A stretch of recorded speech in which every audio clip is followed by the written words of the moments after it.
When do your account balances catch up from doing Roth conversions? Because we have to write checks to the IRS when we do those conversions. What are the various points to consider? How do those things impact the different decisions that need to be made? We're going to run through all these scenarios and help you have a better understanding of whether Roth conversions could be right for your retirement.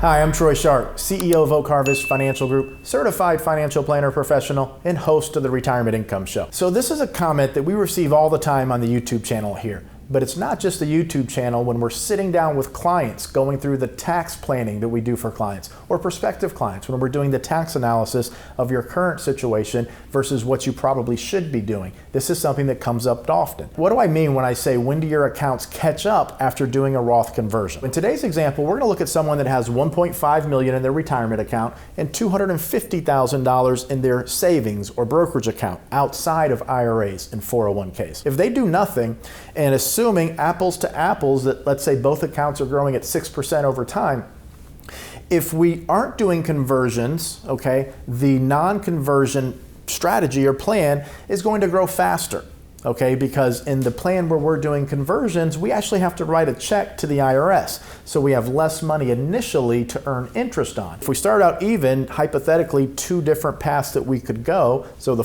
proverbial fork in the road, before we make any decisions, let's say we have 1.5 and 1.5. This strategy, we decide to do Roth conversions. Well, we have to write checks to the IRS. So when we both earn 6%, this strategy, the hypothetical one, where we're not doing conversions, we're going to earn more interest on that account, so it will be higher after year one. So like most things in retirement planning, because your situation is so unique, because you are different from the person next to you or the person next to them, everyone has their own circumstances. The answer is different for everyone. Some of you spend more than others. If you spend more, where are we taking that income from? Maybe we don't have to do Roth conversions. Maybe we can simply spend that IRA down. Ultimately, what we're trying to do with Roth conversions is three main things. We're trying to eliminate tax risk, we're trying to pay less taxes over the course of time with retirement, and we're trying to improve the composition of our accounts, meaning down the road, if we need to access a large sum of money and it's all in these tax-infested retirement accounts, that's a poor composition because it's not even all your money. You have a partner in that account, just like if you had a small business and someone had a 30, 40, 50% ownership interest in that business. It's not all yours. By improving the composition, we buy our partner out by doing these conversions over time, and we have a greater composition. Now, if you need to access money, you want a second home, you want to go on vacation, you want to spend more, give more, you want to pass money on to your children or grandchildren, that's a better composition of assets. So those are the three main reasons. Now, before I get into the examples and looking at different analyses and situations, I'd like you to take a second to subscribe to the channel. We're delivering powerful content here that will help you make better decisions about your retirement. I don't care if you're 30, 40, 50, 60, or 70, you will learn more by becoming a subscriber to this channel. So take a minute, take a second, hit that subscribe button, hit that little bell icon, and you'll be notified when we upload new content. This will help you have a better understanding of the decisions you should be making in retirement. All right, basic parameters for the video. We're looking at a married couple here, but it doesn't matter if you're married or single. The concepts are still the same. So husband 60, wife 60. He has a Social Security check maxed out, roughly around $3,100 per month at his full retirement age. She does not have a Social Security check in this instance, but that is a good example of how your situation may be unique. Where you have income, does one spouse have a pension? Maybe he or she was a teacher. Maybe one has Social Security. Maybe both have Social Security. That changes not only the income plan, but especially the tax plan. So the basic parameters, 60-60, one Social Security check of $3,100 a month, and living until age 90. Basic parameters, 1.5 million in the IRA, 250,000 outside of the IRA. The first scenario we're going to look at has to do with spending. In this hypothetical scenario with those parameters, we're going to look at spending $60,000 a year combined, adjusted up for inflation. So over time, we're pulling out 70, 80, 90. That is inclusive of Social Security. So the first question is, and very simple to answer here, when do the accounts catch up? Well, that's a very interesting question in and of itself, because are you talking about on a pre-tax basis or on an after-tax basis? So what that means is, if we're looking at just the account balances, are we comparing them before taxes? So if you have all this money in the IRA, let's say it's worth $2 million, but then you have $1.5 million in Roth.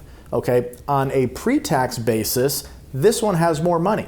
But if we were to say, okay, if you actually needed to get that $1.5 million on an after-tax basis, that one's actually worth less. So on a pre-tax basis, spending $60,000, moderate growth here, we're assuming about 6% over time. We see the green line here. By the way, this is the optimal conversion strategy for this scenario, for this particular couple. Currently, we're going up to the $176,000 modified adjusted gross income level. That targets what we call a IRMA tier. So if we go above that number, we're paying extra taxes on our Medicare premiums. So the base strategy is in blue. The targeted Roth conversion strategy is in green. On a pre-tax basis, we can see here at 6% growth, we actually never catch up. But if we look at it on an after-tax basis, it's much, much, much closer, and the line actually crosses over here in the early 80s. Now, on a pre-tax basis, if we do nothing, we see the blue here is tax-deferred money. All of our money, the composition of our accounts, is inside retirement accounts. This is one big tax-infested nightmare, because if you want to put a down payment on a second home, if you want to go on a vacation, if you want to take the kids and your grandkids and spend money and enjoy the memories that you can create with them as opposed to just leaving it to them, let's say you want to spend 25 grand. Okay, it's going to cost you 30 grand, 35 grand. You need to pull more out. That can trigger Medicare taxes. That can trigger other dominoes, such as net investment income tax, which can increase under current law up to 3.8% additional tax on your investment income. There are dominoes in the tax code. It can cause Social Security possibly to be more taxed. Long story short, there are a lot of tax traps out there. The composition, when we're looking at doing nothing versus doing conversions, the gold here with this strategy represents your tax-free accounts. So over time, this is a much better composition. You have eliminated the tax risk in your retirement. If taxes go up, if Medicare taxes go up, if these things, wherever you take your income from, it's not going to impact or trigger those other potential dominoes. Now, doing nothing in this particular scenario, this is a good chart to look at. This is why I say eliminate tax risk, because if you believe taxes will be higher in the future, if you do nothing with your retirement accounts, this is major tax risk. Required minimum distributions. You are forced to start taking money out at 72. Your first RMD estimated to be $107,000. So for someone who's only spending $5,000 a month in today's dollars, you have Social Security. In this particular example, $3,100 for the husband, half of that for the spouse, for the wife.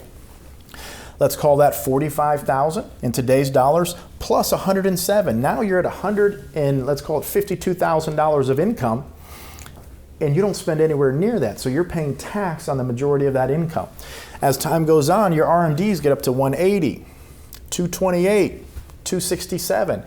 This is tax risk. If taxes are higher in the future, you're forced to take that money out of the account, pay taxes on it on potentially higher rates. Tax risk. Now, it's important to point out here that we're looking at the optimal tax conversion strategy versus doing nothing. We could consider all these different tax scenarios based on the parameters that we've talked about earlier. I'm going to change some of these parameters so we see not only the optimal tax conversion strategy change, but the impact of when we catch up. So 176, we could go up to the 32% bracket. We could go up to 222. This is another IRMA threshold. Roth tax 32 up until 2026, and then taking having an income plan where we take from multiple accounts. So a lot of different strategies. This is the ranking of them. And just because this one is ranked first, it may still not be right for you. Everyone's circumstances are different. This is why we require relationships with clients, because even year to year, Typically our spending changes, our willingness to take risk changes, which alters our assumed growth rates moving forward, which can alter the tax strategy. But also the individual tax code itself is going to change over time. So how can we ever put a plan together just once and say, here you go, take it, good luck over the next 25 years? It doesn't work like that. To optimize, and that's where most of our clients are, they're in the optimization stage where the decisions they make year after year after year after year, compounding good decisions leads to a more optimal outcome, or at least a greater probability of a more optimal outcome. Okay, the first strategy we just looked at was spending $5,000 a month, and the optimal strategy, all things being equal, was to convert up to about the $176,000 modified adjusted gross income threshold. Now I've changed the spending to $84,000 a year, or $7,000 per month. First and foremost, on a pre-tax basis, we still don't catch up, although it does look a little bit better towards the end. On an after-tax basis, we catch up again in our early 80s. Something very important to note here, required minimum distributions. When we have a larger spending goal, okay, we don't typically always have to convert the entire IRA balance to Roth. For a lot of you, that never makes sense anyways. Because what can happen, because of inflation, we need to pull more and more out of our accounts when we're targeting specific tax brackets, depending on the tax law, depending on your spending needs. We could have a go-go plan in place where we're spending more in that first 10 to 15 years and spending less after that. The tax plan, the investment plan, the income plan, all of that needs to be working together. But what we notice is that we don't get fully converted. We can see the green here is, by the way, the strategy has changed to the 24% bracket. Let me just get that out there. So we still have required minimum distributions. This is the green. Because when we're spending more, it's okay to have a little bit more in there. That estimated required minimum distribution is targeting roughly our need at that time. So we can pay less tax today on these conversions by not doing as many, or by doing as much, because the estimated RMD at that point will help to fulfill the need that we have and also stay within our targeted tax bracket. Again, doing nothing, we see the same RMDs as before. They get to be pretty scary once we get out here later in life. But I want to show you the ledger here. So this is the optimal for this particular spending level. Again, living till 90. If I change the life expectancy, that's going to change the strategy. If you invested more conservatively or more aggressively, those two are going to change the strategy. This is why it's so unique. Your circumstances, your position in retirement is unique. This is just one example. I'm trying to convey concepts to help you understand not only when do Roth conversion account balances catch up, but everything you need to understand and how it impacts the decision that you make, whether you do these or not. But here is really, really revealing kind of profile.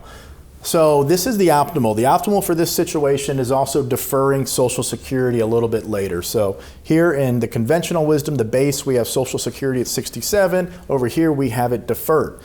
But look at the total taxes. This is what this column represents in the two scenarios. Now, right now, we could get away doing no conversions, of course, and pay less tax compared to over here. We're paying more tax. But once we get out, okay, about 71 years old, we see 22,000, 29 taxes that we're paying over time increasing relative to where we're at over here. Now, this is tax risk. What if taxes are higher in the future? What if additional excise taxes are introduced? Excise taxes are, for example, IRMA. IRMA did not always exist. It's an acronym. It stands for Income Related Monthly Adjustment Amount. If your modified adjusted gross incomes falls in between certain thresholds, you pay more tax on your Medicare premiums. The net investment income tax, it's an excise tax. This did not exist forever. This came about in the healthcare legislation back in 2008, 2009. Congress can always introduce these additional taxes, which they're doing right now with this pending tax legislation, the Build Back Better Act, and they can introduce things that if you have income that falls in these certain thresholds, you now have to pay additional tax. That is tax risk. So I guess my main point here is we are eliminating, part of this is eliminating tax risk. That's one of the things we want to consider when doing Roth conversions. Okay, this scenario, we're going to look at increasing that spending up to $9,000 a month, or about $108,000 per year. In today's dollars, adjusted for inflation, first thing we notice, for the first time, we don't see the chart going up, we see the chart actually going down. And the Roth tax, this is up to the 24 tax bracket, but a different length of conversions and a different timing. So the strategy has changed, although we're targeting the same tax bracket.